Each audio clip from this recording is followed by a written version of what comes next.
சற்று முன் கிடைக்கப்பெற்ற மிக மிக முக்கியமான செய்தி ஒன்று வெளியாகி உள்ளது.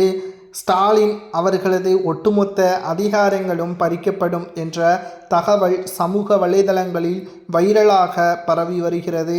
சட்டசபை தேர்தல் நடைபெறுவதற்கு இன்னும் 6 மாதங்கள் மட்டும்தான் உள்ளது.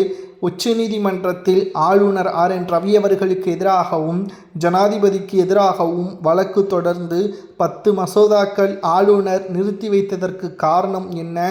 இதற்கு ஜனாதிபதியும் உடந்தைதானா என்று ஸ்டாலின் அவர்களது தரப்பு வழக்கறிஞர் நீதிமன்றத்திடம் நாடியிருந்தார். மேலும் ஆளுநர் RN ரவி அவர்களுக்கு எதிராகவே அப்பொழுது தீர்ப்பும் வழங்கப்பட்டது.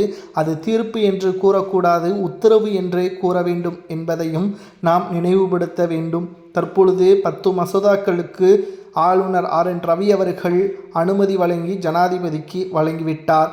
நீதிமன்றத்திற்கு வந்தால்தான் ஆளுநர் கையொப்பம் விடுவாரா என்று மீண்டும் ஸ்டாலின் ஆளுநருக்கும் ஜனாதிபதிக்கும் எதிராக நீதிமன்றத்திடம் கேள்விகளை முன்வைத்தார் ஸ்டாலின் தரப்பு வழக்கறிஞர்கள்.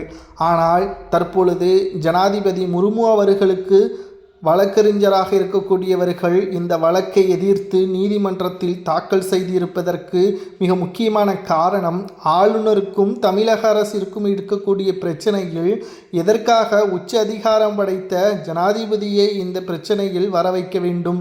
6 மாதங்கள் பதவியில் இருக்கக்கூடிய ஸ்டாலின் அவர்களது அதிகாரங்கள் பறிபோகிவிடும் என்ற ஞாபகம் அவருக்கு வரட்டும் என்பதையும் எச்சரிக்கை விடுக்கும் விதமாக ஜனாதிபதி அவர்களது அதிகாரங்களை பயன்படுத்தி எனக்கு எதிராக வழக்கு தொடரப்பட்டதன் காரணமாக ஜனாதிபதி மீதே பதிவு செய்யப்பட்ட வழக்குகளை மீண்டும் தொடர்ந்தால் ஸ்டாலின் அவர்கள் பதவி முடிவதற்கு முன்பாகவே அவரது அதிகாரங்களும் பதவியும் பறிபோகிவிடும் என்று எச்சரிக்கை செய்யும் விதத்தில் வழக்கறிஞர்கள் தற்பொழுது ஸ்டாலினுக்கு எதிராக நீதிமன்றத்திடம் கூறியுள்ளனர். ஆளுநருக்கும் தமிழக அரசிற்கும் இருக்கக்கூடிய பிரச்சனையில் ஒருபோதும் ஜனாதிபதியின் பெயரையோ அல்லது அவர் சம்பந்தப்பட்ட விஷயங்களையோ பேசக்கூடாது. ஆளுநர் கையெழுத்து போட்டு அனுப்பி வைத்தால் ஜனாதிபதி அதற்கு ஒப்புதல் வழங்குவார்.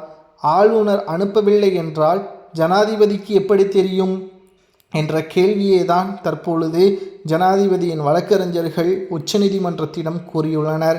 ஜனாதிபதியை சீண்டினால் ஸ்டாலின் அதிகாரம் பறிபோகும் என்று வழக்கறிஞர் உச்சநீதிமன்றத்திடம் கூறியது சரியா தவறா என்பதை கமெண்ட் வாயிலாக கூறுங்கள்.